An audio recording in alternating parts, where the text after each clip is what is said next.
Bonjour, bonjour! Agora vamos para as previsões de 2022 para quem tem um ascendente em Aquário. Se você quer entender o porquê que os horóscopos estão sendo feitos através do ascendente, é porque existe uma técnica. Uma técnica que, quando o horóscopo é escrito por astrólogos mesmo, né, a gente coloca o Sol no ascendente. E aí o que acontece? Quando a gente vê o signo ascendente, acaba tendo um pouco mais de assertividade, por mais que o horóscopo sempre seja algo generalizado, afinal precisa ter um mapa da pessoa em mãos, né, para fazer alguma coisa mais específica, a gente pelo menos consegue ter uma orientação ligada às casas, que são as áreas da vida. Então se você quiser assistir o vídeo, tá aqui no canal já, se você é estudante de astrologia é legal saber. E vamos lá, o que teremos então para 2022, né? 2022 ele é um ano muito importante, tá? Por quê? Porque ele é um ano de travessia. De travessia desses momentos que a gente vem vivendo desde 2020. A gente tá agora, eu brinco, naquela margem do rio, né, que a gente enxerga outra margem, mas 2022 é a aguinha que a gente vai ter que passar para chegar do outro lado, que é 2023, que quem aí estuda astrologia sabe que a gente tem um grande marco em 2023, né, como se a gente realmente entrasse em um outro sistema, né, com outro olhar para as coisas, tá? Então vamos ver como que tá esse estímulo aqui pro seu mapa, tá? Você então entra já com o ano com esse Saturno no seu ascendente, que na realidade já está aí desde 2020. Não sei se aconteceu alguma coisa legal, às vezes refletir, né, lá em março de 2020, porque Saturno entrou junto com Marte. Depois, em dezembro de 2020, quando ele entrou junto com Júpiter, tá? Quando entra no ascendente, a gente tem um impacto um pouco maior, né? O ascendente ele representa o nosso corpo físico, né? A questão da vitalidade, da aparência. Mas o ascendente também é a nossa motivação primária, a jornada, né, ao longo da nossa vida. Então, às vezes a gente pode ter tido algum acontecimento que, lembrando que Aquário é um signo visionário, né? Que nos fez olhar para o futuro de uma maneira um pouco diferente. E aí a gente tem o quê? Com esse Saturno em Aquário, né? Muito uma quebra de sistema, daquelas coisas que a gente, sabe? Ah, aqui eu sempre fiz assim, ah, aqui sempre foi assado. Não, aqui não vai mudar porque não, aqui é sempre assim. E aí vem esse Saturno, ele começa realmente a cutucar onça com a vara curta. Por quê? Porque ao mesmo tempo que a gente tem esse Saturno na sua 1, a gente tem um Urano lá na 4, certo? Então essa quadratura que é um aspecto de tensão que acontece entre esses dois pontos, ela remete a uma desestruturação, né? Então a gente tem esses dois pontos aqui, ó, se conectando, tá? E isso já vem acontecendo, então não é que seja uma novidade para 2022, tá bom? Você vem aí de um processo de mudança muito intenso, tá? Que vai muito provavelmente te colocar em um outro patamar lá na frente. Ainda não em 2022, porque a gente tem esse processo até 2023 e Urano ainda segue ali na sua 4 até 2026, tá? Bom, você começa então com Vênus retrógrada em Capricórnio. Capricórnio está na sua 12, tá? A área 12 ela é uma área oculta. A área 12 ela é uma área mais complexa mesmo da gente entender. Muito normal, quem estuda astrologia, né? Penar um pouquinho para entender a 12, porque eu brinco que ela é meio que um buraco negro ali, né? Um ponto escuro, aonde a gente tem padrões inconscientes, né? Ela é uma casa de isolamento, ela é uma casa de perdas, tá? Ela é uma casa, às vezes a pessoa, por exemplo, nesse movimento aí de uma Vênus retrógrada, ela pode estar gostando de ficar mais na dela, com os botões dela, né? A gente tem então até o dia 29 de janeiro, né, esse estímulo de Vênus retrô, um bom momento para refletir, reavaliar, ficar no seu cantinho. Se você gosta, por exemplo, de meditar, fazer alguma técnica aí que se conecte com você, com o seu padrão, sabe? O seu interior, pode ser muito legal, sabe? Às vezes a gente tá sempre buscando respostas fora, né? E muitas das respostas para as nossas dúvidas, elas são internas. Se a gente se conectar, se a gente ficar em silêncio, se a gente tiver esse tempinho pra gente nesse mundo tão cheio de informação, né? A gente tá sempre correndo para um lado e pro outro, não sabe nem pra onde vai, né? Mas tá sempre correndo, sempre atrasado. É legal porque você dá, às vezes, uma pausa, né? E acaba percebendo muita coisa. E lembrando que essa Vênus, ela deve obediência a quem, né? Ela deve obediência a Saturno, e Saturno em trânsito está ali na sua 1. Então, esses processos de reflexão, de interiorização, eles podem ser muito interessantes, porque eles às vezes nos levam a um novo olhar em relação ao nosso futuro, sabe? Poxa, aqui não tá bom, o que eu posso fazer realmente para dar uma virada, para mudar o jogo aqui, né? Lembrando que Vênus rege a sua 4, que é a área de touro, né? E rege também a sua 9, que é a área de Libra, tá? Então, esses processos reflexivos, eles podem estar ligados às questões familiares, né? Terra natal, terra de origem, questões internacionais. Se você estuda, por exemplo, é um bom momento de reclusão para estudo, né? Então, sei lá, se você estuda, vou dar um exemplo só, né? Concurso público, né? Esse período de Vênus retrógrada, como ela rege a sua 9, que é uma área de concursos, é um excelente momento para focar, é uma área, às vezes, um bom momento para pesquisar, né? Onde você fica num certo isolamento, mas te dá um retorno, tá bom? Bom, aqui a gente tem Marte entrando em Caprica, né, em Capricórnio também a partir do dia 24 de janeiro. A gente tem um impacto um pouquinho maior, então ele cutuca Vênus, né, já que tudo que entra num signo já estimula tudo que tá num signo, tá? Às vezes é legal ver se você não fica com um pouco de insônia, um pouco mais agitado, né, às vezes a gente, sabe, quando a gente coloca a cabeça no travesseiro e parece que a nossa mente não para, assim, né, a gente fica pensando trocentas coisas, tá? Mas pode ser que você se sinta motivado também a fazer algo. Sabe aquela coisa, nossa, não sei de onde é que veio, mas de repente me deu uma vontade de fazer tal coisa, né? Bom, Marte rege a sua 3, tá? E Marte rege também, então, a área de Áries e a área de Escorpião, que é a 10, tá? Eu uso as regências clássicas, tá? Eu não uso os geracionais como regentes, embora eu utilize eles em outros pontos, tá? Então a gente tem aqui, como a casa 12 ela é uma casa de perdas, de isolamento, também como Marte tem uma característica um pouco maléfica, né, que a gente nunca pode descartar, a gente tem que cuidar um pouquinho com briguinhas e desentendimentos com irmãos ou pessoas próximas, né, ou às vezes em relação à carreira, em relação à exposição pública, às vezes pode ser um momento que é legal ter um pouquinho de atenção, né, na maneira como a gente se expõe, tá? Bom, depois a gente também tem, né, já dentro dessa virada do ano até maio, Júpiter em Peixes. Então Júpiter começa o ano aqui na sua 2. A casa 2, para quem já fez o workshop, né, do caminho do dinheiro, sabe que é a casa do din-din, né? Ou seja, é o seu dinheiro, como eu ganho, como eu gasto, como eu administro, né?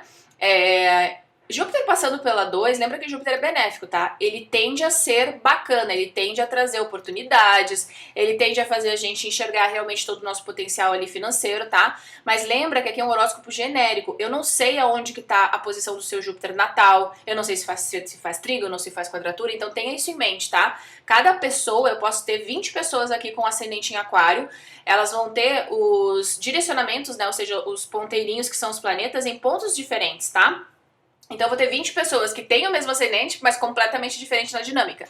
Mas, em regras gerais, pode ser um momento bacana, assim, pra questão financeira, com oportunidades, tá? Só que Júpiter aumenta, certo? Júpiter expande, então cuidado com gastos excessivos, né? Um otimismo exagerado, às vezes, que leva a gente a gastar demais, né? Por exemplo, se eu tenho um projeto, né?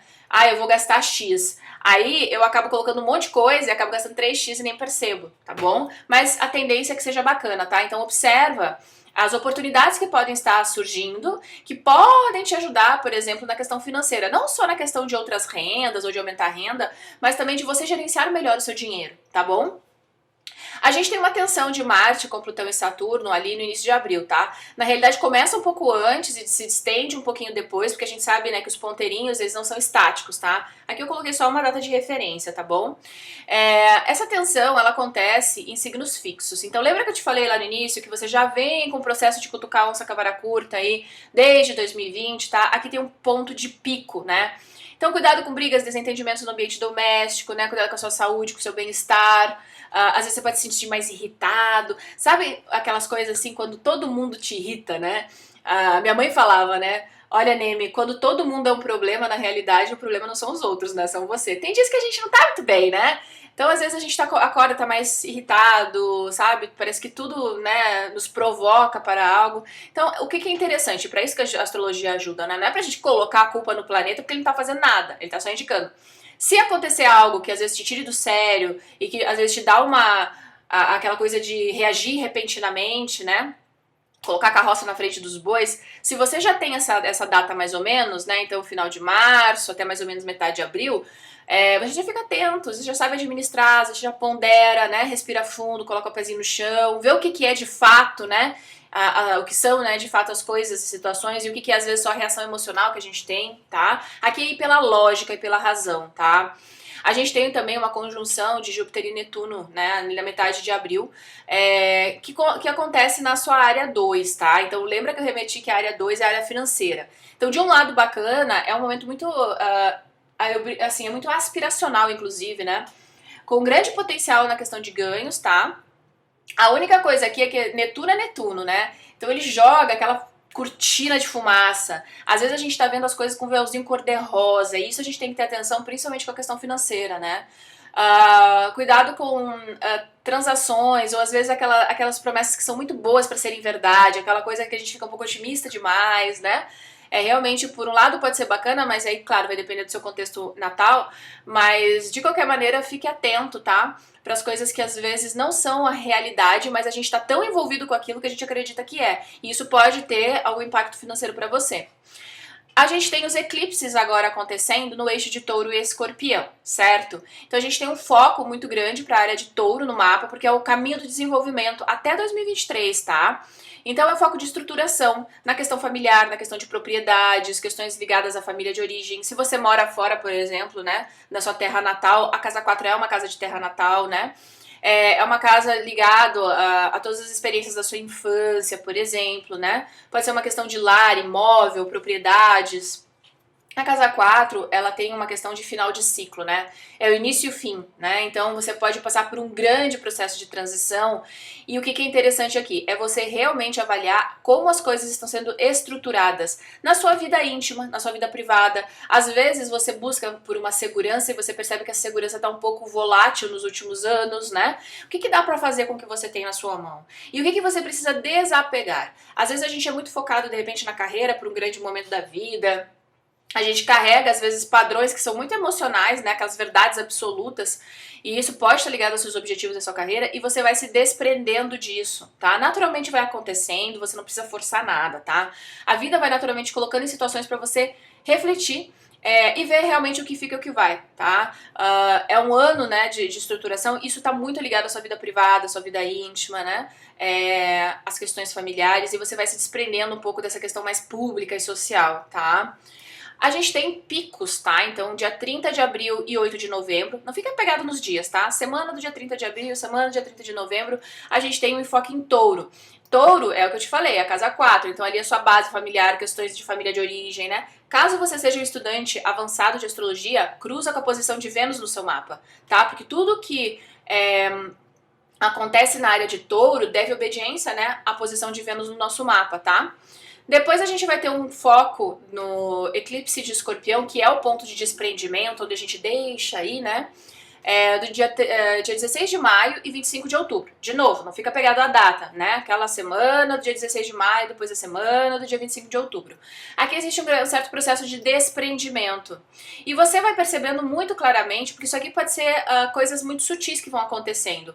Isso vai culminar lá em 2023, quando muito provavelmente você vai olhar para trás e você vai dizer: caramba, quanta coisa mudou, agora eu percebo. Por quê? São signos fixos, né? E touro é o mais fixo dos fixos, é um signo muito ligado à matéria, né? E às vezes a gente precisa passar pela experiência para compreendê-la, né? A gente não consegue só imaginar, refletir, né? Avaliar. Às vezes é realmente a gente passando pela experiência que a gente olha depois e diz: caramba, tava tudo ali, né? Então esse processo ele vai começar a acelerar muito, tá? Principalmente a partir de abril, maio pra frente, tá bom? Bom, a gente tem uma quadratura também, então volta com aquela tensão de Saturno com Urano, né? E o nó do norte aqui em conjunção, tá? Então a gente tem um foco muito grande e às vezes existe um certo toque um pouquinho desafiador com a questão familiar, de propriedades, questões do passado que podem ressurgir, tá? Aqui é um cutuque que ele é tenso, tá? Por quê? Porque ele empurra a gente para uma mudança que às vezes a gente ou não tá preparado ainda, né? Ou a gente não sabe muito bem se quer, ou a gente tem um receio ou um medo, por quê? Porque a gente não acha seguro. Aquela velha história, né? Eu não consigo ver o que tá lá no final do caminho, então eu fico com um certo receio de arriscar, tá? Essas mudanças, elas não são, como eu falei, elas não são necessariamente novidade, elas podem já estar aflorando ali, tá? Outro ponto importante em astrologia, a gente tem que limpar essa visão hollywoodiana da vida, né? Quando acontece algo assim, a gente já imagina, nossa, né, uma cena de cinema na nossa vida. E às vezes é uma coisa muito sutil, sei lá, uma briguinha que você tem com alguém no ambiente familiar, né? E dali desenrolam todo um processo de mudança, às vezes, né? De pensamento, por exemplo, ou até de mudança de lugar mesmo. Tá? Então a gente tem que entender a vida nos pormenores, na simplicidade que ela aparece no nosso dia a dia. E a astrologia ajuda isso, né? Ajuda a gente a ter esse olhar. Por isso que é um autoconhecimento muito prático, muito legal. Bom, a gente tem Júpiter entrando em Áries no dia 10 de maio. Áries é a sua área 3. A área 3 é a área dos irmãos, das pessoas próximas a você. É uma área de deslocamentos, é uma área de comunicação. Comunicação no sentido de informação, de troca, né? Desse movimento, tá? A maneira como a pessoa se comunica, o padrão dela é de Mercúrio, tá? Aqui, então, às vezes a gente pode ter oportunidades que surgem ou com pessoas próximas a você, ou até na vida dos irmãos, ou de pessoas próximas, né? Porque algumas áreas do mapa, eles representam pessoas na nossa vida. E aí, às vezes, a gente acha que vai ser exatamente com a gente vê acontecendo com essas pessoas, né? Por exemplo, Júpiter dá filhos, às vezes nascimento de sobrinhos, né? Pode ser algo nesse sentido, tá? Pode ser, por exemplo, uma possibilidade de viagens curtas, né, a partir dali. A gente tem esse Júpiter fazendo um bom aspecto com o seu ascendente, que é de sextil a partir do dia 10 de maio, então favorece também iniciativas, tá? Se você tem projetos novos, se você trabalha com ensino, por exemplo, né, é um bom momento de oportunidade. A casa 3, ela é júbilo da lua, tá? Então, o que acontece aqui? O eixo 3 e 9 é o eixo oracular. Se você é uma pessoa que percebe que tem uma sensibilidade, uma intuição, se você usa oráculos, né, que vem muito com esse viés mais intuitivo, é um excelente momento para prática, ou até que você descubra isso em você, caso não tenha, né? Bom, a gente tem Marte em Touro, né, então entrando ali no dia 5 de julho, cutucando a sua área 4, que é uma área angular, tá? Aqui, como ele vai encontrar, né, Urano, o nó do norte, é legal observar principalmente a semana que ele entra, porque Marte ele tem uma energia de ação, né? Ele tem dentro do conceitual dele, tá? Não é que ele jogue rainho, mágico, e por isso que as coisas acontecem, não é isso. No conceito de Marte é ação. E ali ele tá em movimento, né? De exílio, ou seja, ele tá um pouco debilitado. Então, cuidar às vezes com questões que envolvam a sua família, relações familiares, questões com propriedades, tá? E principalmente, ó, se você tiver assim, naquela semana do dia 1º de agosto, tá? Se você está com 15 anos completos, 27 anos completos, 39 principalmente, tá? 39 anos completos, 51, 63 são os momentos onde essa área tá muito mais sensível. Então, às vezes a gente tende a perceber muito mais, tá? Principalmente no momento em que o planeta entra naquele signo. Então, observa ali, caso você também esteja dentro desse cenário de datas, né, de idades, tá bom? Bom, a gente tem uma lua cheia no seu ascendente, né? No dia 11 de agosto, uma lua cheia assim, imagina colocar um holofote, né? Coloca assim uma visibilidade máxima para um ponto onde já é angular e onde a gente já tem um Saturnão ali, né? É um momento bem importante, de novo, não pensa só no dia 11, os 3 dias antes, 3 dias depois tá muito forte, né? Se vem alguma novidade pra você, se você percebe de repente coisas que antes você não percebia, né? É um momento pra você olhar pra sua saúde, afinal a lua rege também a sua 6, tá? Para você olhar para sua alimentação, para você olhar para sua vitalidade, para o seu corpo físico, para o seu bem-estar. Uma lua cheia, a gente fica com as emoções afloradas também, tá? Então observa ali, porque às vezes, né, você pode ter uma tendência a sentir tudo de uma maneira muito mais forte do que o normal, tá? Mas é um excelente momento também de conexão, se você gosta de meditar, se você gosta de se conectar, né?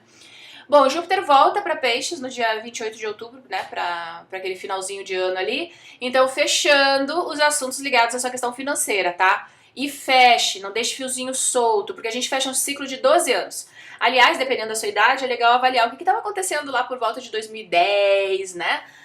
Na sua vida, teve alguma questão financeira, teve alguma questão ligada a viagens, a estudos, por exemplo, teve alguma oportunidade, porque aí você vai entendendo os seus padrões, né? Teve gastos exagerados também, né? Bom, a gente tem um Marte retrógrado em Gêmeos, então a partir do dia 30 de outubro até 1º de janeiro, né? E essa área de Gêmeos no seu mapa é uma área ligada é uma área positiva, tá? Ela é uma área que faz aspecto com ascendente, que é a casa 5, mas é a casa de filhos. Então, caso no seu cenário você já tenha filhos, Lembra que Marte, em Gêmeos, ele às vezes pode ter a questão da palavra, né? Marte é assertividade, Marte é agressividade, né? Mas às vezes você pode, por exemplo, refletir muito sobre a relação, né, de assertividade com os filhos, como que tá essa comunicação, né? Por exemplo, você pode perceber algum talento que você tenha que envolva a comunicação, que envolva às vezes a área comercial, por exemplo, ou algum hobby, e aí de repente começar algo nesse sentido, né, mais pra frente, tá? Aqui às vezes a gente descobre algum talento, algum hobby, alguma coisa que a gente gosta, ou às vezes a gente até já sabe, mas ali a gente tem uma percepção um pouquinho mais profunda e esse hobby ele pode vir a ser alguma coisa que você ensina depois, que pode até tem o potencial às vezes até de se tornar questão de carreira aqui, né? Dependendo de cada posição aí dos planetas no mapa natal, tá bom? Mas observa muito como que tá a comunicação e a atitude, né, em relação às pessoas ao seu redor, no sentido, por exemplo, de filhos, contatinhos, né? A casa 5 é a casa do crush, do peguete, dessas conexões aí de aplicativo de celular, por exemplo, né? Pode ser um momento até do um oi sumida, né? Oi sumido, onde aparece alguém ali que, né, tava com os fiozinhos meio soltos, de repente isso ressurge do nada, né? Aquela coisa, nossa senhora, essa pessoa, né, tinha desaparecido, voltou, tá? Bom, a gente tem retrogradações de Mercúrio nas cúspides de Terra e ar esse ano. E isso é muito importante e interessante, inclusive, porque a retrogradação anterior foi tudo em ar. E ar é o mental, né? Ar é muito ligado ao raciocínio, à socialização, então era um padrão muito mental de reflexão. Agora, a gente vai estar nessa transição de ar para terra, né? E aí, em 2023, vai ser em terra. Então, por que é interessante aqui? Porque a gente começa em signos de ar e aí ele remete para terra. Então, assim, a gente começa muito essas reflexões mercurianas esse ano no mental. Mas existe um potencial de execução, né? E 2022 é muito interessante por causa disso, né? A gente já vem de um processo mental de reflexão, vendo as coisas realmente mudando num passo muito rápido, e agora é muito da gente começar a perceber o que a gente faz com isso tudo na prática, né? Bom, a gente tem a primeira retrogradação, então, do dia 14 de janeiro até 4 de fevereiro, na cúspide de Aquário com Capricórnio. Então começa aqui no seu ascendente e vai para o Capricórnio, né? Isso aqui é um bom momento para refletir, reavaliar padrões, às vezes. Sabe aquelas coisas que a gente pensa, poxa, por que aqui sempre acontece dessa maneira, né? Nossa, parece que a gente sempre brinca, né? Parece karma, né? É simplesmente que a gente existem padrões inconscientes que a gente claramente não percebe. Então, aqui é legal você refletir, de repente meditar, escrever. Às vezes a gente tem terapias de escrita, né? Deixa a sua mente fluir aí, escreve sem filtro, tá? O que vier na sua cabeça, às vezes antes de dormir ou logo que acorda, sobre qualquer coisa que venha e você vai descobrindo padrões ali que estão meio que engavetados, né? Pode ser um bom processo até para aliviar quando você percebe que a sua mente está muito pesada, tá? Depois do dia 10 de maio a 3 de junho, a gente tem na cúspide de Gêmeos com Touro. Então a gente tem aqui, ó, na casa 5 para 4, tá? Aqui remete mais às questões de vida privada, vida íntima, como que tá a comunicação com filhos, com os familiares, né?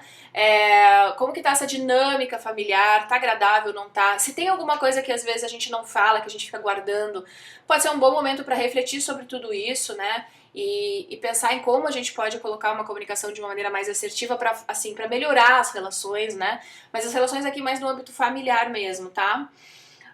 Bom, se você for, de repente, nesse momento, assinar um contrato de compra e venda, de aluguel, leia, releia, veja nas entrelinhas, veja se todas as partes compreendem o que está acordado ali, tá? Depois a gente tem do dia 10 de setembro até 2 de outubro na cúspide de Libra com Virgem. E aí pega mais esse processo aqui da 9 para a 8, tá? Aqui envolve uma questão de estudos, questões internacionais, né? As suas aspirações, tá? E a casa 8, ela remete, por exemplo, ao eixo financeiro. Existe algum estudo, existe algum conhecimento que você tenha, que de repente se você colocar em prática, né, você pode ter um retorno financeiro daquilo? Existe alguma coisa que de repente você queira pesquisar, aprofundar mais, porque você percebe, né, que ela pode ser muito útil lá na frente, trazendo algum reconhecimento, inclusive, né? Se existe questões de herança, pensão, e questões de documentação, sabe? Aqui pode às vezes ter um pouquinho de atraso ou alguma coisa que não encaixa muito direitinho, às vezes com questão de burocracia também, tá? Então tem um pouquinho de atenção. Eu tô no processo, sei lá, de inventário, né? Toda aquela imensa documentação, sabe? Porque às vezes assim, você pega um negócio e atrasa porque faltou um documento. Só ter um pouquinho de atenção para essas pequenas coisas, tá?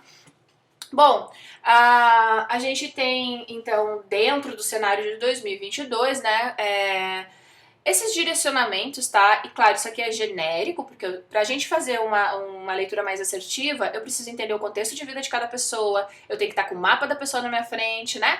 Então, assim, isso pra tudo, tá? Um mapa de um país, um mapa de uma cidade, um mapa de um evento, cada coisa, cada pessoa, cada situação tem um mapa, né? Então, pra gente conseguir ser assertivo, sempre entenda que a astrologia ela é individualizada, né? Eu sei que a gente começa muito com horóscopos, tá? Eu acho que esse horóscopo que é pelo ascendente, ele é mais assertivo, porque ele pelo menos te dá uma orientação mais clara das áreas da vida, tá bom? Então anota aí suas datas, vai para 2022, né, com toda a vontade de se adaptar aos novos tempos, tá? Porque 2023 a gente abre uma porta completamente diferente e é lá que a gente vai viver. Eu espero que você tenha um 2022 incrível e qualquer coisa eu tô aqui.